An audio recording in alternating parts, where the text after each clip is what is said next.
Komende snijn waar het in Natuurmuseum Friesland de kunstmanifestatie Renaissance in het Noorden openen, troch Tom Hageman en zijn pakensissers. Hij is directeur van de Klassieke Academie in Grains en vond voor de opening zijn inspiratie bij kerkenhervormer Maarten Luther. En het waren 94 stellingen van Maarten Luther. Hoeveel hij jou er? Ik heb er maar 30 nodig. 30? Ja. Nou, dat is een heel aantal. Waarom zich vol, hè? Nou, ik moest toch wel een beetje meedoen met Maarten Luther. Zullen we nou je stellingen zien? Dit binnen ze. Nou, de toelichting is dat de bloei van kunst en wetenschap te maken heeft met maatschappelijke omstandigheden. Dat ideologieën schadelijk zijn voor de kunsten. Dat de kunst en het publiek bij elkaar horen en ook bij elkaar moeten horen. En dat het kunstonderwijs vaardigheden en kunden moet onderwijzen. En geen gevoelens of ideeën. Dat de kunstpolitiek zich vijandig gedraagt tegenover de kunsten. En tenslotte, wanneer de kunst in zijn ontwikkeling vastloopt, leert de geschiedenis dat men teruggrijpt op haar oorsprong. En strip je jou nou naar dat oren kunstacademies in het land dit nou ik meer aan hun boezem drukken? Ik vermoed dat ze dat op de duur wel zullen moeten. Want? Men kan niet door blijven gaan met... men kan niet nog eens 50 jaar lang enthousiast worden over een paar vlekken. Ja, we kunnen er lang over praten, over die renaissance, maar de praktijk, die willen we zien. Douw het allemaal. Weer bij de Klassieke Academie in Grains.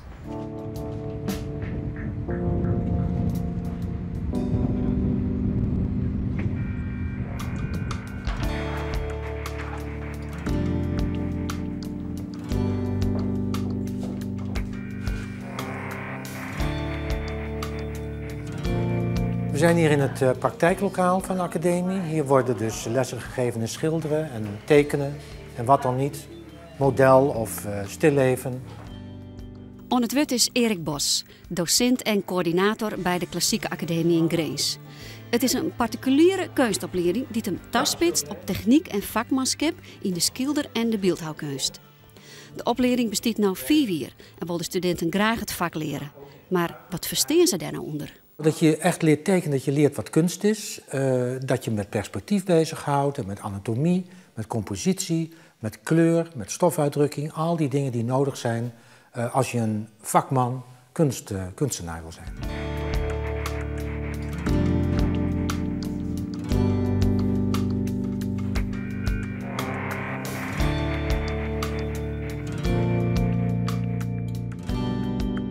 Ik ben Jantien de Boer en ik ben student aan de Klassieke Academie hier in Grains. Ik kom uit de Pijn en ik heb in Grains gestudeerd. Ik ben kunsthistorica inmiddels en ik ben een tweede carrière begonnen op de Klassieke Academie. Portret van mijn zusje en een zelfportret op een oud palet. Ik had natuurlijk in mijn atelier een heel soort van die oude paletten. Dus ik dacht van nou, ik zal er eens eentje pakken. Want het is eigenlijk wel een heel mooi grondje, zeg maar, voor een schilderij. Want je zit in alle keer kleurtjes. Dit is net schilderen bijvoorbeeld, dat is gewoon oude verf. En nou, daar had ik zo'n beetje een zelfportret doorheen zet. En voor de duidelijkheid, het gezicht ziet er al op en de rest is er omheen geschilderd. Oorzom, hè? Nou, ik ben hier vooral heengegaan omdat modeltekenen hier heel heeg in het vaandel zit. Dat is eigenlijk de basis van de hele academie. Tenminste, zo ervaar ik het. Het model maar snappen qua vorm, hè. Anatomie is belangrijk, het skelet is belangrijk. En als die vorm snapt, dan kun je vervolgens die vorm weer aanpassen, zeg maar, aan wat uitdrukken worst. En dat model teken je, ik ben een mensenschilder, hè. Ik schilder portretten en model. Dus dat wil ik leren. En die technieken die kwamen er eens bij. En dat was alleen maar hartstikke positief. Ik dacht, hé. Daar ken ik nog wat mee dwaan. De kleur die is niet zo vrolijk. Dus dat kan je benadrukken. Maar je kan ook zeggen van nou, ik wil het juist benadrukken door het palet wat te temperen. Zoals zijn komt de Klassieke Academie nou met de kunstmanifestatie Renaissance in het Noorden. Wat we daarmee bedoelen is de wederopbloei van de figuratieve schilderkunst.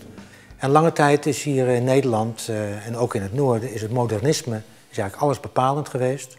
Na de Tweede Wereldoorlog is een halve eeuw geweest dat iedereen vond kunst, dat is modernisme. En de rest, dat is allemaal passé, dat is van voor de oorlog. Maar op een gegeven moment, en dat is hier juist op Minerva gebeurd, toen ze daar die klassieke opleiding gaven.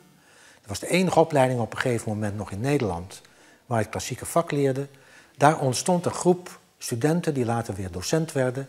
En dat zijn diezelfde docenten die hier ook weer lesgeven. En die in feite die figuratieve kwaliteit in handen hebben. En dat heeft zich zo uitgebreid. Daar is dus ook nog de smaak van het publiek bij gekomen wat veranderd is. Er is een grote waardering nu voor figuratieve kunst. Dat zie je ook in de kunsthandel, in galerieën, op beurzen. Dus de figuratie is helemaal terug. En dan speciaal in het noorden, omdat dat een specifieke ontwikkeling in de 3 noordelijke provincies is geweest. Met name Friesland en Groningen. De naam waar het Nieskrek al even neemt, Minerva, de kunstacademie in Grains. Heegt die dus om te vragen hoe zij het zien de standpunten van de Klassieke Academie staan. De Klassieke Academie zegt: kunst mag en moet weer over het leren van een vak gaan.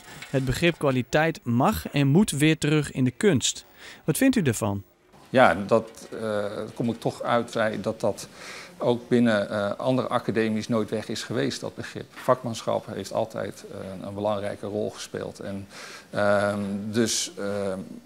ja, dat leeft niet zo binnen de academie, omdat dat al aanwezig is. Had je het idee dat het bij Minerva de basiskennis net genoeg jong wordt? Nee, die is inderdaad niet onvoldoende aanwezig. Toen en nou nog heel dit? Nou, vroeger was dat wel aanwezig, maar ze hebben dat in 1993, hebben ze die klassieke opleiding, die ze daar ook hadden, naast die conceptuele, hebben ze eruit gegooid.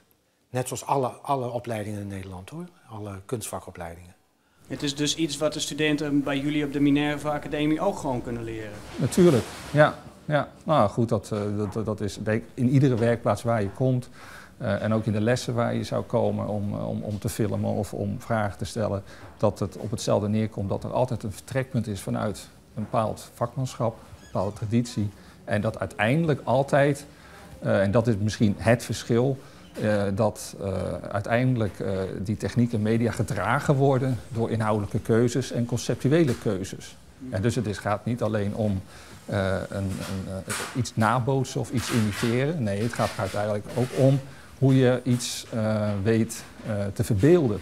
Het is wel zo dat er wel studenten zijn die op Minerva zijn begonnen en dan merken dat ze dat missen, die vakopleiding eigenlijk. Ze willen vakman en vakvrouw worden en dan komen ze bij ons. Dat gebeurt wel. En andersom ook. We sturen ook wel eens studenten die zich aanmelden, maar waarvan blijkt dat ze veel beter in de ideeën van Minerva passen. Dan sturen we ze naar Minerva. Ja. Ik zou zeggen voor aan de rechterkant. Ja. Ja, omdat het gewoon vanaf hier voor jou gewoon wat beter uit te werken is. Ik wil weten wat ik doe. Ik wil het maximale uit de techniek halen, eens. Dus ik ga er absoluut heel volle aan dat ik weet wat het materiaal doet. Ik ga je zo'n hoop leert. Ja, ik hier net missen wil.